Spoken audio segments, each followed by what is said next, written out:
The famous French traveller Louis de Grandpré described this city in 1803 as not only the handsomest town in Asia, but one of the finest in the world. Yet, British poet Rudyard Kipling called her the city of dreadful night. She has seen it all: imperial splendour, humiliation, bloodshed and famine.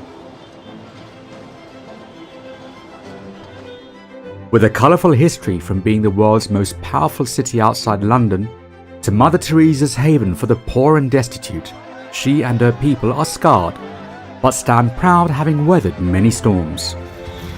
You're probably going to be able to tell where I am by the noise. And this is, of course, an Indian city, and by far one of my most favourite places on planet Earth. The place where I was born. Welcome to Calcutta.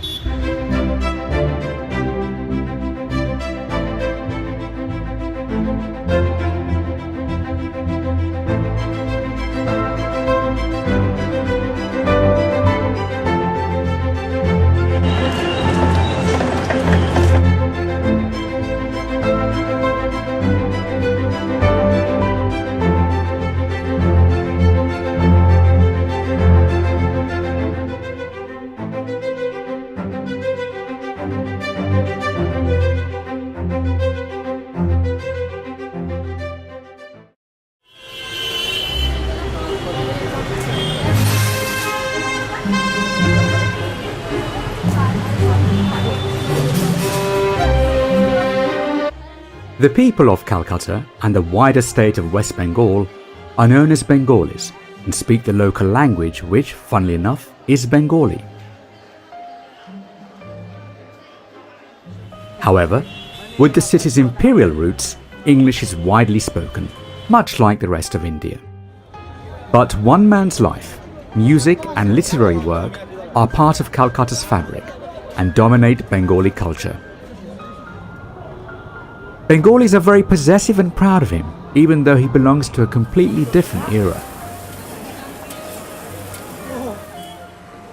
Rabindranath Tagore, or Robbie for short, is one of Calcutta's most prolific sons and was born into an aristocratic Bengali family in the north of Calcutta.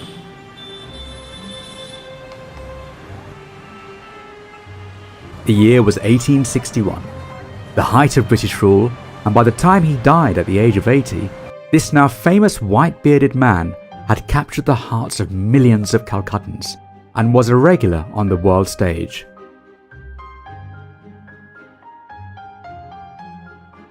Tagore wrote countless novels and short stories.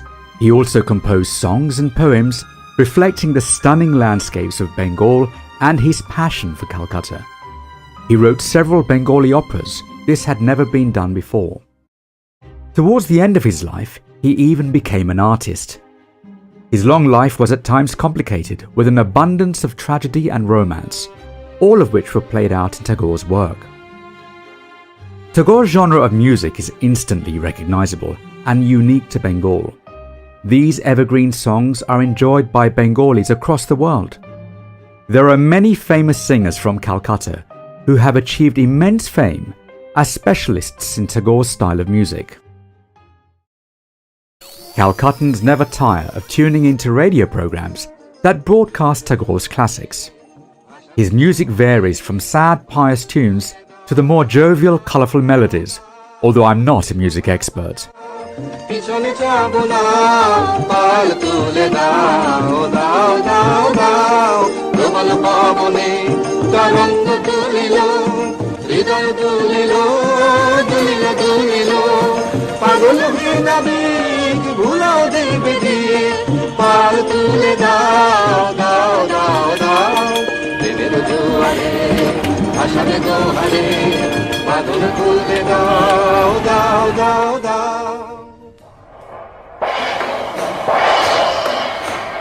Puri হতে পালিয়েছে যে পুরো সুন্দরী কোথা তারে ধরি কোথা তারে ধরি রক্ষা রবে না রক্ষা রবে না এমন ক্ষতি রাজার সবে না রক্ষা রবে না বলো হতে কেন। Robbie was the youngest of 14 children and the Tagore family mansion, his ancestral home and where he was born, was at the heart of Bengal's intellectual, social and cultural movement in the mid-19th century. The Tagores were wealthy. Not many could afford to build such a mansion. His elder brothers were well-established musicians and businessmen who rubbed shoulders with the British and regularly staged performances for Calcutta's Bengali aristocracy. Tagore has written about walking along these balconies as British Calcutta's elite gathered below for evenings of music, theatre and poetry. Tagore became the first Asian in 1913 to be awarded the Nobel Prize in Literature. Just 2 years later, he was given a knighthood. However, Tagore did something considered unthinkable by a British Indian subject and somewhat surprising considering his upbringing. In a letter to the Viceroy, which was later published in the press, Tagore renounced his knighthood following the now infamous 1919 Jallianwala Bagh massacre in the Punjab when the British Army opened fire on a peaceful protest, killing hundreds of people. In the letter, he wrote, "The time has come when badges of honour make our shame glaring in the incongruous context of humiliation, and I, for my part, wish to stand shorn of all special distinctions, by the side of those of my countrymen, who, for their so-called insignificance, are liable to suffer a degradation not fit for human beings. And these are the reasons which have painfully compelled me to ask your Excellency, with due deference and regret, to relieve me of my title of knighthood." These words still give me the goosebumps, and they were probably written in this North Calcutta family home. The letter rocked the British Empire and acted as a wake-up call for Indians across the country. Tagore's musical legacy lives on in every Calcutta household. It is not uncommon when family and friends gather to have a bit of a sing-along. Once again, those Tagore classics, penned perhaps more than 100 years ago by the great man, are sung in their full glory.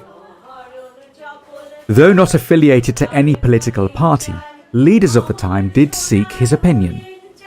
Tagore and Mohandas Gandhi, the man who led India's independence movement, were close friends, even though they disagreed fundamentally on how India should achieve freedom.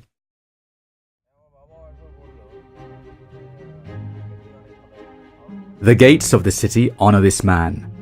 Tagore's words will greet you at the recently rebuilt Calcutta International Airport. The poet's handwriting is recreated over the large ceiling. It says a lot about Calcutta's love for Robbie. On Independence Day in 1947, 6 years after his death, the new Indian government chose one of Tagore's patriotic songs to be the national anthem, and it was translated from Bengali to all of India's languages. Tagore's house has been a part of Calcutta's history for more than 250 years.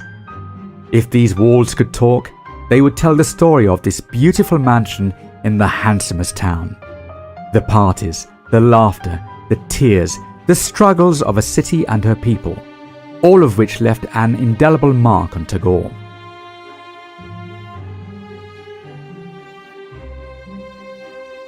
Although Robbie spent a lot of time away from his ancestral home, he always returned, and it was here that he died on August 7th, 1941. His death brought his city to a standstill. Millions joined the funeral procession as they bade farewell to this bard from Bengal.